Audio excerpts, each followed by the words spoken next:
এই ভারতীয় জনতা পার্টির হিন্দুদের প্রতি আলাদা করে কোনো ভালোবাসা বা কোনো কিছু আছে বলে তো আমার মনে হয় না। কারণ মিডিয়ার সামনে তারা বলে, কিন্তু বাস্তবে কিন্তু করে না। এর থেকে তুলনামূলক ইন্দিরা গান্ধী তো অনেক ভালো কাজ করেছিল। ইন্দিরা গান্ধী তো বাংলাদেশে যখন অত্যাচারটা হচ্ছিল তখন হিন্দু মুসলিম কোনো ব্যাপার ছিল না।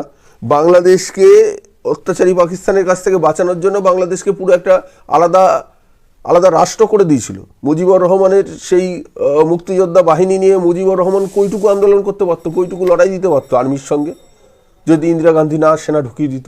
ইন্দিরা গান্ধী সেনা ঢুকিয়ে সেই সময় বাংলাদেশকে স্বাধীন রাষ্ট্র করে দিয়েছিল।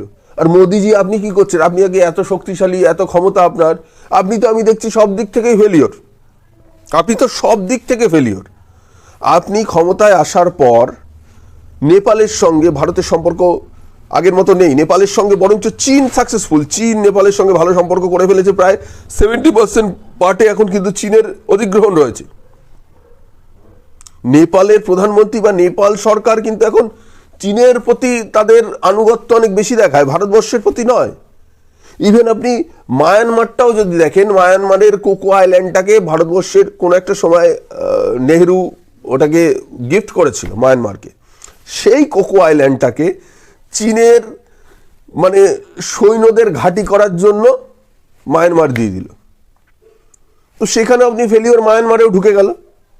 এখন বাংলাদেশে এসছে, বাংলাদেশে মণিপুর এই জায়গাগুলোকে ডিস্টার্ব করে চীন কিন্তু বাংলাদেশের মাধ্যমে ভারতবর্ষের একটা পার্ট, মানে পুরো এই চিকেন করিডোরের পর যে আসাম, মিজোরাম, মণিপুর, এই পুরো পার্টটা যেটা রয়েছে, যেটা নর্থ ইস্টের অংশটা, এটাকে কিন্তু পুরো বিচ্ছেদ করে দিতে চাইছে। এবং বিচ্ছেদ করে দিয়ে এটা হয়তো ভবিষ্যতে গ্রেটার বাংলাদেশ করার একটা চিন্তাভাবনা রয়েছে। এবং ভবিষ্যতে হয়তো পশ্চিমবঙ্গটাকেও কে বলতে পারে অদূর ভবিষ্যতে হয়তো গ্রেটার বাংলাদেশের পার্ট করতে চাইছে। এটা তাদের একটা প্ল্যানিং রয়েছে।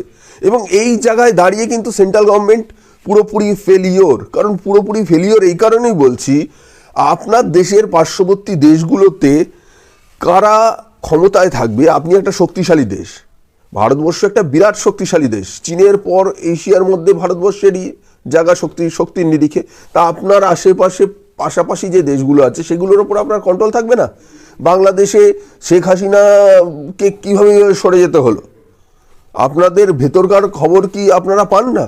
বা এরকম একটা চিন্তাভাবনা চলছে বা এরকম একটা মোমেন্টাম চলতে পারে, শেখ হাসিনা সরে যাওয়া মানে এরকম একটা সিচুয়েশন ক্রিয়েট হবে, ইউনিস আসুক বা রামসাম যদুমধু যেই আসুক, বিএনপির সমর্থনে বা জামাতের সমর্থনে যেই আসতো, এই সিচুয়েশনই ক্রিয়েট হতো, এই সেম সিচুয়েশন ক্রিয়েট হতো। তাহলে শেখ হাসিনাকে বসিয়ে রাখানো দায়িত্ব ছিল আপনাদের, আপনারা ফেল করলেন। এই সাইডে মায়ানমারে আং সান সুকি, মায়ানমারের যে এক্স প্রাইম মিনিস্টার সে ছিল, সে ভারতবর্ষের বন্ধু ছিল, ভারতবর্ষের সঙ্গে তাদের সম্পর্ক ভালো ছিল। সে এখন সরে গিয়ে এখন বর্তমানে যে প্রাইম মিনিস্টার হয়েছে তার সঙ্গে আপনার সম্পর্ক ভালো নেই। তাহলে আপনাদের দায়িত্ব ছিল ওই সরকারটাকে ঠিকঠাক টিকিয়ে রাখা, আপনারা সেটা করতে পারেননি, সেখানেও ফেলিওর। এবং নেপালের সঙ্গে সুসম্পর্ক বজায় রাখা, সেটাও সেখানে আপনার ফেলিওর। আমার মনে হচ্ছে অদূর ভবিষ্যতে খুব খারাপ দিন আসতে চলেছে ইন্ডিয়ার পক্ষে। এবং চিকেন করিডোর খুব একটা 20 কিলোমিটারের চওড়া জায়গা, বেশি ওইখানটা প্যাসেজ নেই। ওই জায়গায় যেভাবে মানে এটা সবচেয়ে, পাকিস্তান খুব কম, পাকিস্তান সেই অর্থে পেরে উঠবে না, পাকিস্তানের নিজেদের অনেক রকম সমস্যা রয়েছে। পাকিস্তান জাহাজ ঢুকিয়েছে ঠিকই, কিন্তু সেখানেও চীনের মদত আছে। আমি একদম ভালো করে বলতে পারি এটা চীনের অঙ্গুলি হেলনে যা হওয়ার এখানে হচ্ছে। এবং মণিপুরে যে গন্ডগোল হচ্ছে এটাও কিন্তু চীনের অঙ্গুলি হেলনে হচ্ছে। আর আপনি দেখবেন এই মায়ানমার বলুন বা মণিপুরের আমাদের ইন্ডিয়ার ভেতরে এই অঞ্চলটা, আসাম, মণিপুর, মিজোরাম, ঠিক আছে, নেপাল তো একটা আলাদা দেশ হয়ে গেল, এই সমস্ত কিন্তু মাঙ্গলিক চেহারার লোক, সবাইকে দেখতে ওই চাইনিজদের মতো। তো এই মানুষগুলোকে যেহেতু লুক ওয়াইজ একই রকম, তাদেরকে দেখতে একই রকম, তাদেরকে এবং তাদের খাদ্যাভ্যাস অনেকটা মিল আছে।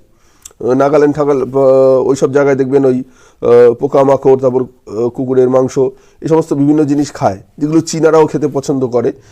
যার ফলে কি হয়েছে, এই খাদ্য অভ্যেসের মিল, মুখের মিল, চেহারার মিল, এইটাকে কাজে লাগিয়ে চীনারা চাইছে এই জায়গাটাকে এনক্যাশ করার। এবং তারা ভারতবর্ষের এই পার্টটার ওপর একটা কিন্তু কবজা জমানোর পরিকল্পনা করছে।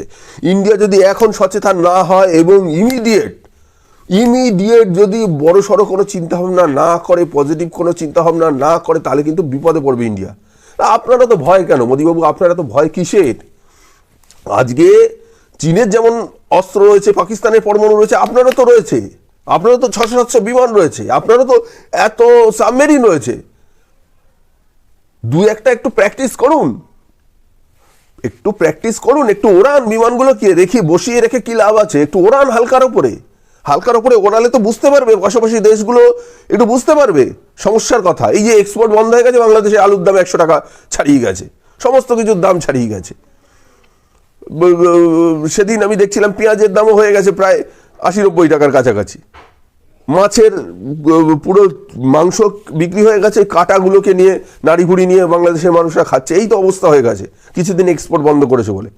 আবার যুদ্ধ করবে, যুদ্ধ লাগলে তো সেই চিকিৎসা করতে ইন্ডিয়াতেই আসবি, চিকিৎসাটা বন্ধ করে দে, এখান থেকে এক্সপোর্ট টোটালটা বন্ধ করুক, যেখান থেকে খুশি নিক, যেখান থেকে খুশি নিক, আমাদের দেশের সঙ্গে কোনো ট্রানজাকশনের দরকার নেই, ইমিডিয়েট অ্যাকশন নিন। আমরা অ্যাকশন চাই। এইভাবে হিন্দুদের ওপর অত্যাচার আমরা দেখতে পাচ্ছি না, পরিষ্কার কথা। আপনাকে ক্ষমতায় যারা বসিয়েছে তাদের ওপর এইভাবে অত্যাচার হওয়াটা যদি আপনি দেখতে পারেন, তার মানে আপনার প্রধানমন্ত্রী হিসাবে, প্রধানমন্ত্রী গদিতে বসে থাকার আপনার কোনো নৈতিক অধিকার নেই। এই ছিল আজকে প্রতিবেদন। ভালো থাকবেন, সুস্থ থাকবেন, এই চ্যানেলের সঙ্গে জুড়ে থাকবেন। ধন্যবাদ। এবং আপনাদের মূল্যবান কমেন্টগুলোকে আপনারা করবেন, তাহলে আপনাদের সঙ্গে কমিউনিকেট করতে পারবো, বুঝতে পারবো এটা নিয়ে আরও কীভাবে আলোচনা করা যায়। ধন্যবাদ।